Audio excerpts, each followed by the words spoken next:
কি হয়েছে? আরে ওরা তো আমাদের তিনজনকেই নেমন্তন্ন করেছিল, তুমি তো ছিলে না বাড়িতে, সেই জন্য আমি আর ভাই গেছিলাম। বিশাল আয়োজন করেছিল জানো, খুব সুন্দর খাইয়েছে। আর তার মধ্যে একটা ঘটনা আছে, ওর ওই মেয়েটাকে পছন্দ হয়ে গেছে। কি বলছো? এরকম কাটা লাগা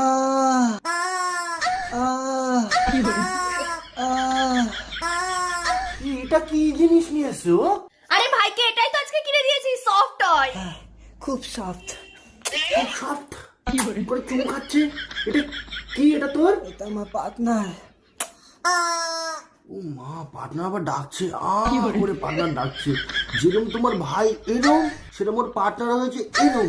একটা বিকিনি পরা মুরগি নিয়ে ঘরের মধ্যে ঢুকে ও চুমু ঠুমু খাচ্ছে। আরে তো কি হয়েছে, ওটা তো সফট টয়। হ্যাঁ খুব সফট। দাদা হ্যাঁ,